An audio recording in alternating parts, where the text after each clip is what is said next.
কথায় আছে ভালোবাসা দিয়ে সবকিছু জয় করা যায়, সে মানুষ হোক কিংবা বনের প্রাণী। পোষা প্রাণীর সাথে মানুষের সখ্যতার বিষয়টি কম বেশি সবারই জানা, কিন্তু হনুমানের সাথে মানুষের সখ্যতা অনেকটা হতবাক করার মতো ঘটনা। বন্য হনুমানের সঙ্গে মানুষের এমন বন্ধুত্ব সবাইকে অবাক করেছে। হনুমান আর মানুষের এই বন্ধুত্বের ঘটনা ঝিনাইদহের মহেশপুর উপজেলার সীমান্তবর্তী শ্যামকুর ইউনিয়নের ভবনগর গ্রামে। মানুষের সাথে বনের শতাধিক হনুমানের এই বন্ধুত্ব রীতিমতো আলোড়ন সৃষ্টি করেছে এলাকা জুড়ে। মানুষের সাথে হনুমানগুলোর লোকালয়ে ঘুরে বেড়ানো, খাবার খাওয়ার ভিডিও এরই মধ্যে ছড়িয়ে পড়েছে সবখানে। ওয়ালটন ফ্যানের অ্যারোডাইনামিক ব্লেড ঘরের কোনায় কোনায় ঠান্ডা বাতাস ছড়িয়ে হাওয়া বদলে নেয়।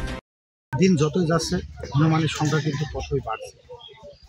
আমরা দেখে আসছি এই হনুমান এগুলো দেখাশুনো করেন ভবনগর গ্রামের নাজমুল হোসেন। এদের খাবারের সংকট এবং অভয়ারণ্যের সংকট, এদের নির্দিষ্ট একটা জায়গা দিয়ে অভয়ারণ্য করে সেখানে এদের বসবাসের জন্য জায়গা করে রাখলে সবচেয়ে ভালো হয়। জানা গেছে ভবনগর গ্রামের বনাঞ্চলে রয়েছে প্রায় 200-এরও অধিক কালোমুখ বিরল প্রজাতির হনুমান। এই গ্রামের মানুষের সঙ্গে ভীষণ সখ্যতা তাদের। 2020 সাল থেকে বন বিভাগ সরকারিভাবে প্রতিদিন এসব হনুমানদের ক্ষুধা নিবারণের জন্য খাবার বরাদ্দ দিয়ে আসছে।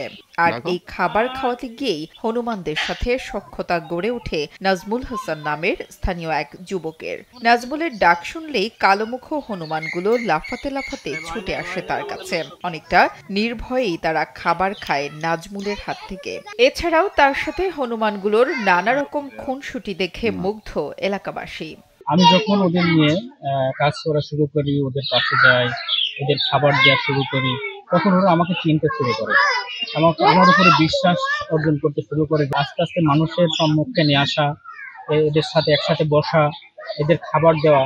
অনেক সময় আমি এদেরকে একটা জিনিস অভ্যস্ত করলাম, আমার কণ্ঠটা ওদেরকে পরিচিত লাভ করার জন্য আমি ওদেরকে এলোপাতাড়ি ডাক দিতে শুরু করলাম। তো আমি কয়েকদিন ডাক দিতে দিতে আমি একদিন বসে পড়লাম যে আমি ডাক দিলাম, দেখি ওরা আমার ডাকে আসে কেন। তো ঠিক 5 মিনিট পরে দেখি ওরা ডাকতে ডাকতে আমার কাছে এসে আমার গায়ের কাছে এসে বসে থাকলো। বন্যপ্রাণী এই হনুমানদের দেখভালের জন্য বন বিভাগ সর্বোচ্চ দায়িত্ব পালন করছে বলে জানান দায়িত্বপ্রাপ্ত কর্মকর্তা শরীফুল ইসলাম। আমরা এটাকে দেখভাল করছি, পাশাপাশি আমরা ওখানে একজন স্থানীয় প্রতিনিধি আছে, বন্যপ্রাণী প্রকৃতিপ্রেমী সংগঠক জনাব নাজমুল হোসেন। উনি আমাদের ডিপার্টমেন্টের পক্ষ থেকে এবং আমাদের সহযোগিতার মাধ্যমে উনি এটা দেখাশোনা এবং রক্ষণাবেক্ষণ করে থাকেন, খাবার খাইয়ে থাকেন। এ পর্যন্ত এভাবে চলে যাচ্ছে। এরপর যদি খাবার বাড়ে, ডিপার্টমেন্ট থেকে যদি খাবার বাড়ে কখনো, তাহলে আমরা আবার খাবার বাড়িয়ে দেওয়ার আমরা চেষ্টা করব। স্থানীয় বাসিন্দারা বলছেন, বন অধিদপ্তরের পক্ষ থেকে এতগুলো হনুমানের জন্য যে পরিমাণ খাবার দেওয়া হয় তা দিয়ে ক্ষুধা মেটে না তাদের। হনুমানগুলো বড় হয়ে যাওয়ায় কয়েক মাস ধরে খাদ্য সংকট আরো বেশি দেখা দিয়েছে। ক্ষুধায় কাতর এসব প্রাণীগুলো খাবারের সন্ধানে বেশিরভাগ সময় মানুষের ঘরবাড়িতেও ঢুকে পড়ছে। তাই এদের রক্ষায় অভয়ারণ্য তৈরির ব্যাপারে সরকারিভাবে উদ্যোগ নেওয়াটা জরুরি বলে মনে করছেন স্থানীয়রা। নুসরাত জাহান কলি, কালবেলা।